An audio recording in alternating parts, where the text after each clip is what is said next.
Hello, hello, everyone, and welcome back to another episode of Living and Loving with yours truly, Monique McCall, country music recording artist, singer, songwriter. And I'm so excited to be here in the Florida Keys in Isla Mirada broadcasting. It's so beautiful. It's a beautiful, breezy day, so joyful, so happy.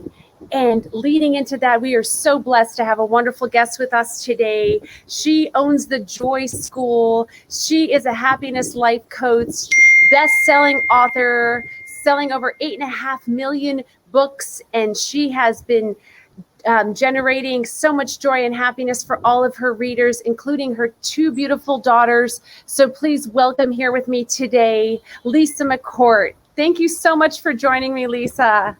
Are you kidding me? I'm so excited to play with you, Monique. You are so joyful and beautiful, and I'm so jealous of where you are. Why didn't we make that a live thing? Why didn't I don't follow know. you down there? I know you could have hopped right in. I had plenty of room. You know, I drive a big Ford Expedition, so we could have made this a real fantastic field trip. So welcome, welcome. So tell me, how are you living and loving? What is going on in your world? It's my belief, the foundation of Joy School, that love is just what we are. There's nothing needed to be living lovingly other than peeling away all the things that keep us from living in love in every moment of every day. Love is where we came from, love is where we'll go, and we're meant to have a love-soaked, joy-drenched experience while we're here, but we don't learn it. We don't learn how, and our society gives us a lot of expectations on ourselves and the world that kind of just put the damper on all that love and light and joy that should just be natural to us. So you paint that so vividly, like that painting behind you. I love your backdrop, by the way. But love, what did you say? Repeat that, because I heard it, I felt it, it resonated, but I can't eloquently say it like you did. I'm not sure exactly what I said, but something along the lines of how our experience here is meant to be drenched in love and joy. And this is what we're here for. This is what our soul is. And it's in there inside every one of us, no matter how buried it might be. There's always some excavation that we can do to bring it to the surface. Surely, because it's right within us, which is kind of why we're here today, is to spread that love and joy and to bring everyone probably to heart and out of mind. Is that correct? Yeah, absolutely. Our minds are not our friends. Most of us, we can train them to be closer to a friend, but most of our thoughts are untrue, and most of our thoughts are limiting our joy more than adding to it until we get in there and work on it. And in that work, what does that look like? I mean, when you are working on that, is there a lot of work to do, or is it something a little more simple that we're just all not putting our finger on? There are some very simple elements to it, but my experience has been that every one of us has a super unique journey. Every one of us is seeing the world, seeing reality through a very unique filter of perception that is about every memory we've ever had, every experience we've ever had, every trauma, big and small, that we've ever had, because all of us have had some traumas. And all of that creates this filter that we're looking at the world through, and none of us are even having the same reality. So I think that while there are some simple things that can apply kind of across the board, it becomes almost a trial and error. One of my clients recently called Joy School a personal development boutique, meaning like there's all the different modalities and exercises and insights from all the different teachers, and my job is to curate that and just bring it into this boutique experience so that people can sort of pick and choose and see what works for them. Now that is a really tough job. I being able to transform lives. I mean, how do you feel about that? What comes up for you emotion wise? I think if I really took it upon myself, like it's up to me to transfer this person's life, that would probably, be a little mind blowing, a little scary. But I just know that every one of us really has within us what we need to uncover the journey for ourselves. And I'm just a guide. I'm just showing, hey, let's go down this path a little bit. And oh, okay, we're going to go down this path. And I know that if I just give them a little tool here and there and some tweaks of perspective, that it's really on them. It's on each of my clients. It's not really on me. We can't change other people. Even if we wanted to, we can't really, it's a personal journey. So how is it that you make the difference for each one of your clients? I know every case is different, but it's on them. So what is your piece? Yeah, I call it joy training, or I called myself a joy catalyst at times, and I call it a school rather than, it's not therapy, but I have eaten this stuff up my entire adult life. I've taught and learned every modality out there. I've had all the gurus. I've done all the kinds of meditations and all the different trainings. So I just really see it as I happen to have a lot of knowledge, and I can tell by the way you're telling that story about what's not working for you right now. Ooh, you know what I have in my back pocket over here? It's just an intuitive understanding of what's going to work for each person wherever they are at that time, that I've just kind of honed that intuition over the years. Okay, so you would say that this is a learning, these are some tools you have, but ultimately where you're getting the message from is your intuition. Yeah, and I deliver most of the trainings through group circles, online group circles, and there is so much shared benefit in the circles. We all learn from one another. Sometimes my clients have said that their biggest ahas came from watching me work with one of their group mates and their processes. So it's really it's a vibe elevation circle is what it is. We go through our day to day, and some of us are just at a different frequency, and some of us are at a lower frequency, and everyone's somewhere, but all together by meeting for 90 minutes a week together, we entrain ourselves to raise that set point, because we all have a set point for joy, and we don't consciously ever block joy from our experience. We don't ever want to push anything away that might bring us joy, but subconsciously we have a set point, and if something is knocking at the door that threatens that, like, oh, I don't know that I'm equipped for that much joy. I don't know, and it's about subconscious, like, do we even deserve that much joy? There is a lot of things to unpack there, but we have to raise the set point. You got to raise that joy vibration, right? Yeah. And when you raise that joy vibration, what do you see happen?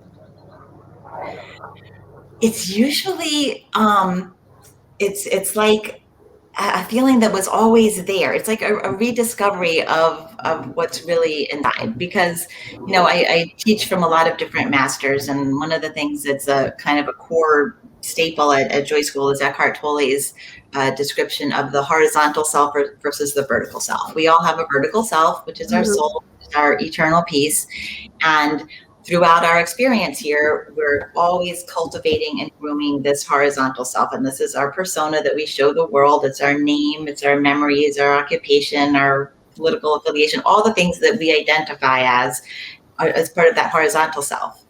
So, and those are all the things on the outside, right? I'm sorry? That's a lot of the things on the outside, looking to the outside.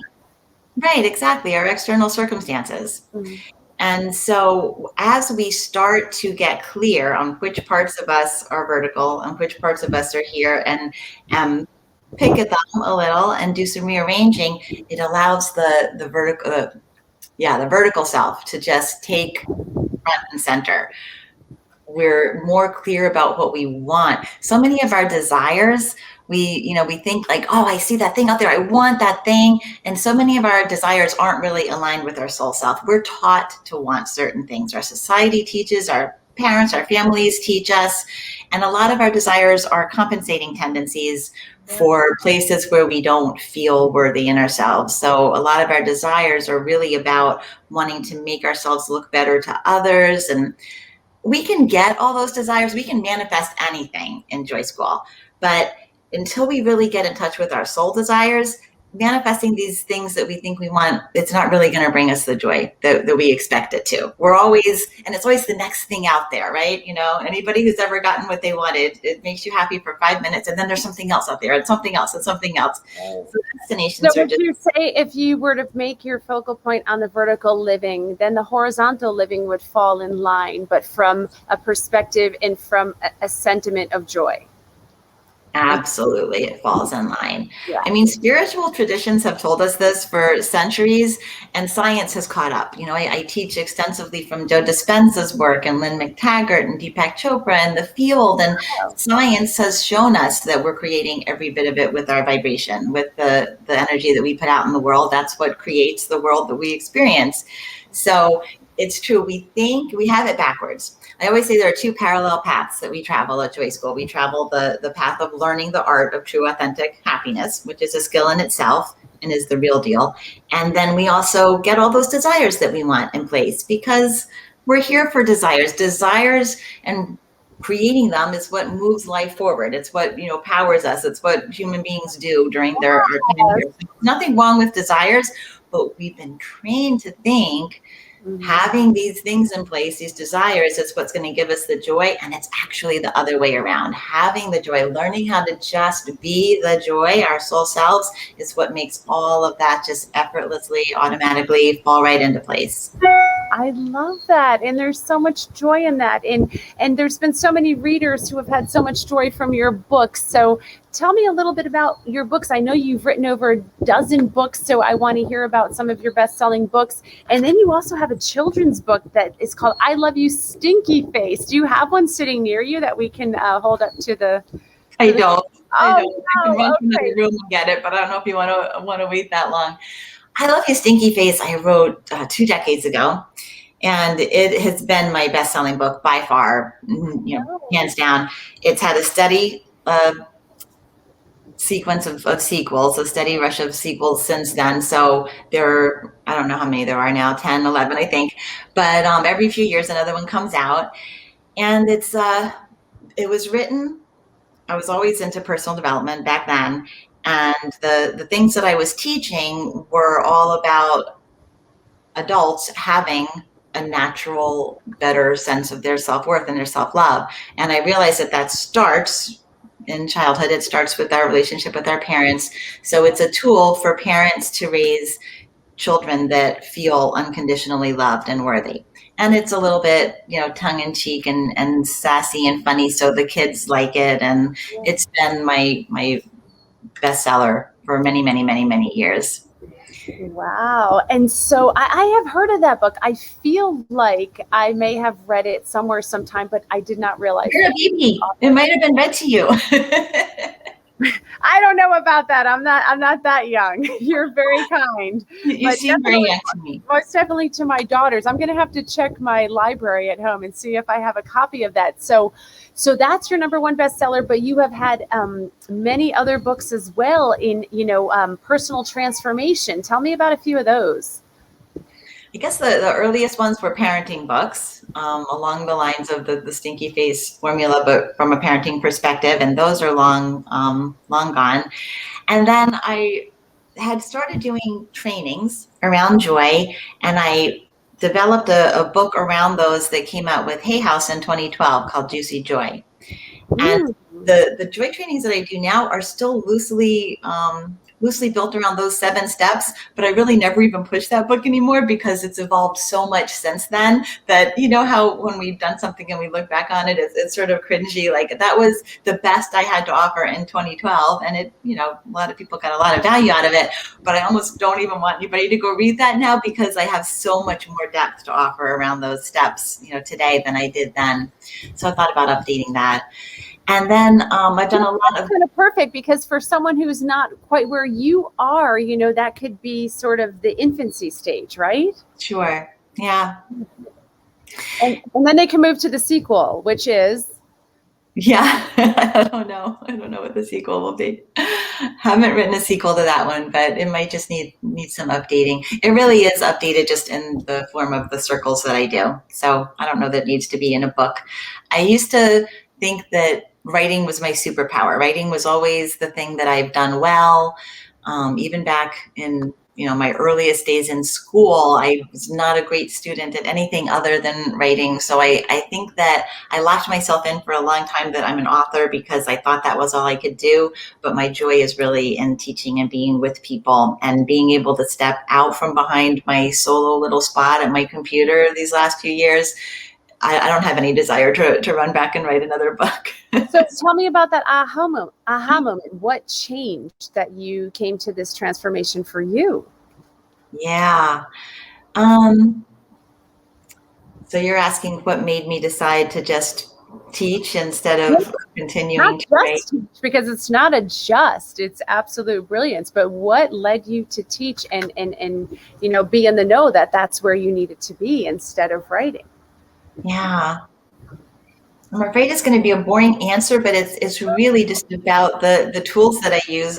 Repeatedly going inward, repeatedly asking my soul, what is it that makes me, cling to these writing jobs? Because in the last, decade, it's been mostly ghostwriting for other transformation leaders.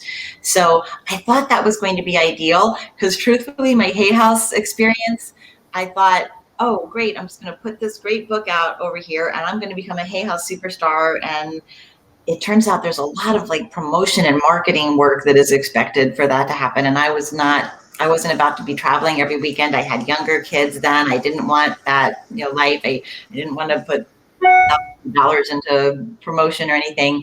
So I thought that the ghostwriting was going to be perfect. I'm an eternal student. I could continue to learn these modalities, work closely with these masterful, geniuses of our time, and just put their words in a pretty package for them. Easy peasy. I got that in the bag.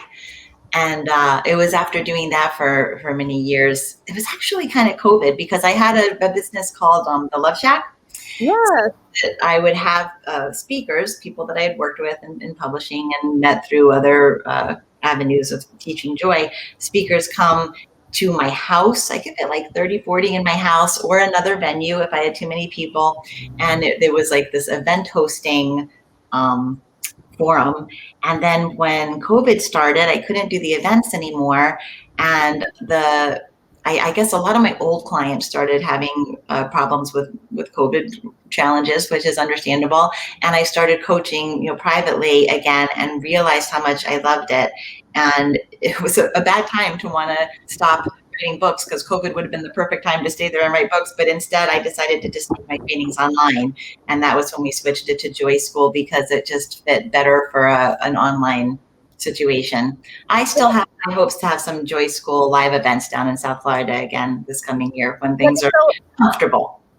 It's always a perfect time when you follow your heart, right? When you stay within and you follow that vibration of joy. Yeah. So tell our listeners where they can find your books. Well, my books are all on Amazon, and actually at my site, that's all it is an Amazon link to my page.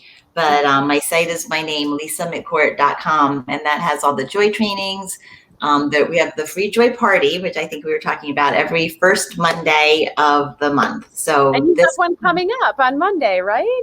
Yes, if this airs before May 3rd, then yes, we have the joy party. And Jacob Nordby, who has been my long time friend and collaborator, his book is called The Creative Cure. You don't have to feel like you're creative to just get so much insight. It's really about creating your life, creating your relationships, creating your space for yourself to have this emerging of your soul. So Jacob is going to be fantastic, and he's my co-host this Monday. I have a different co-host every first Monday of the month. So that's free for anybody who wants to sign up. You can sign up at lisamccourt.com. And we do have openings right now for circles that are about to start in May. Yeah, May 13th. So exciting. Can you tell me about the biggest life transformation you've seen through your work? Or one of the biggest? I'm sure there's been many. So you mean like a client? A client, yes. I don't know. My client Fabrizio, who I work with individually, as well as he's been in the circles for the last 4 or 5 rounds of circle, had a lot of darkness. He had grown up with a lot of issues that had created some very deep feelings of lack of self-worth. He has lupus, advanced Yeah. lupus. He's on dialysis, Mhm. and he's one of my just favorite turnarounds, because it was so dark for him, and he finds ways to love himself and find value in what he's contributing to the world.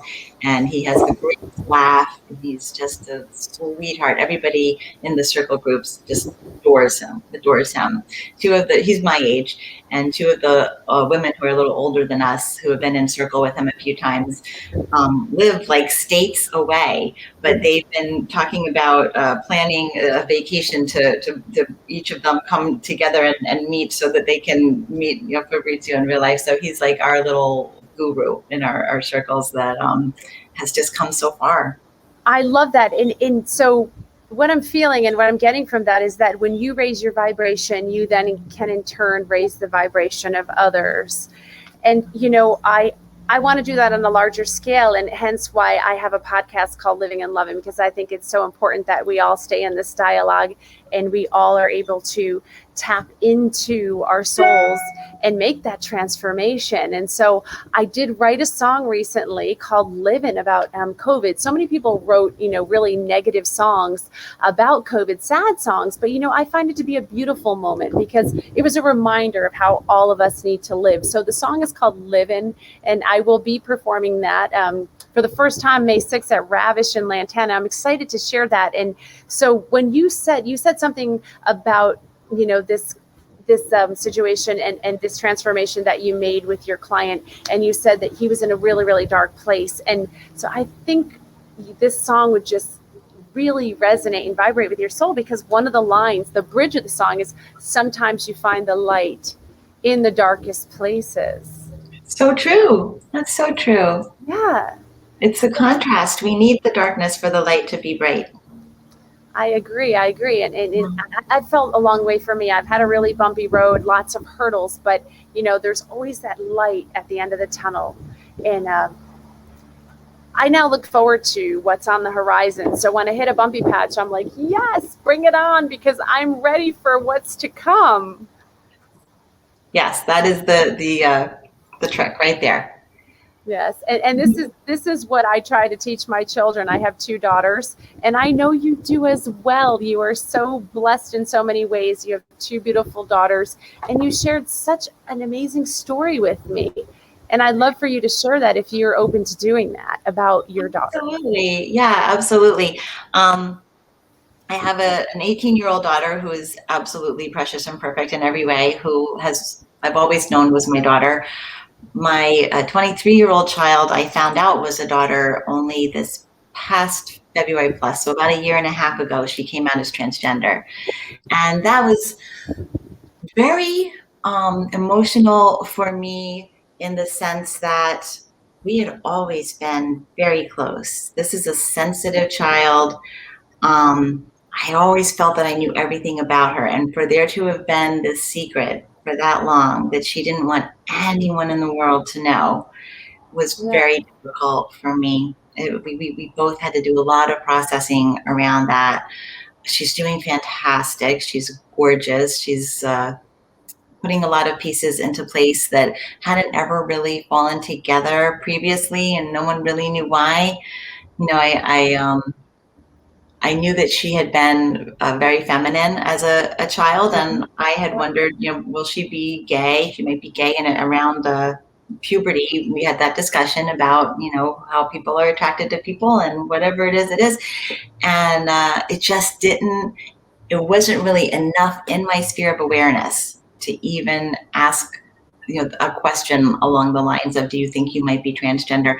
I hope today parents have that awareness, to have that in the back of their minds, but I didn't.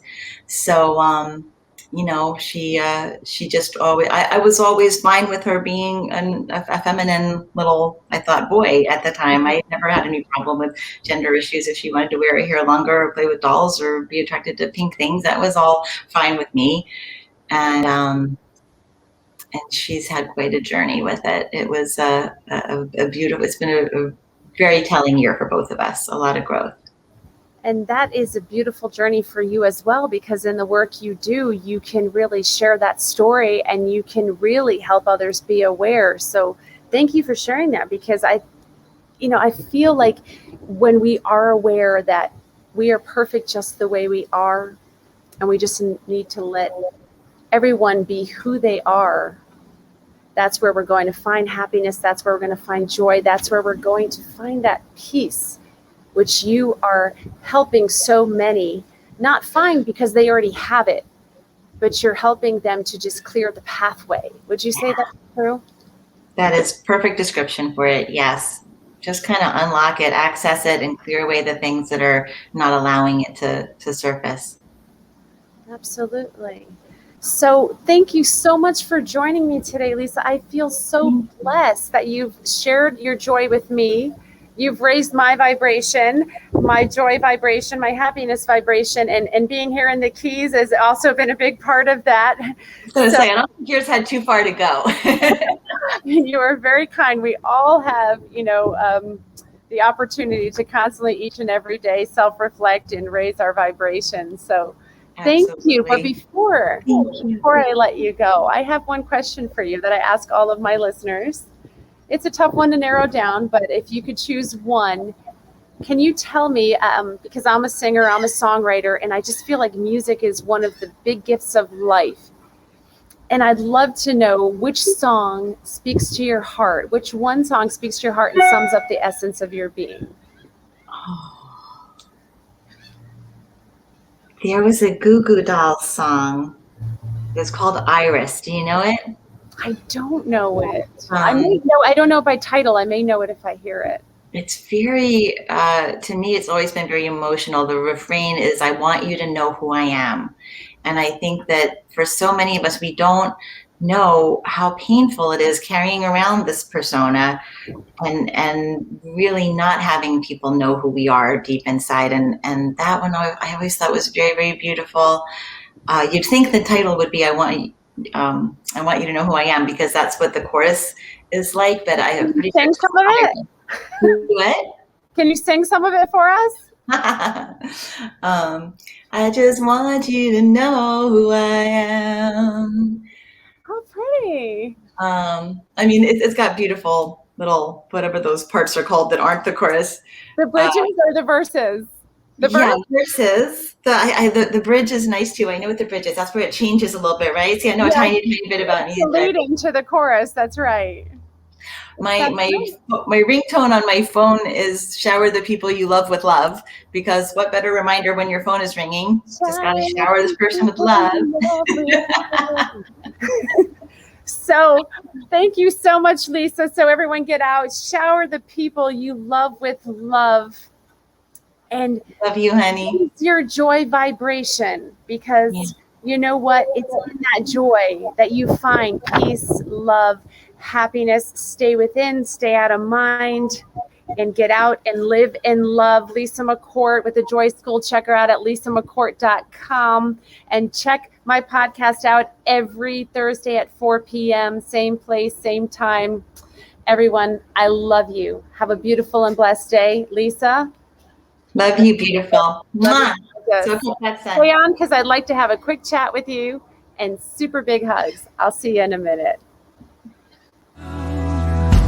You take me there, somewhere I've never been before, like a storybook fairy tale about a girl who was rescued by her knight. He saved her from herself, put her before everyone else. You take me there.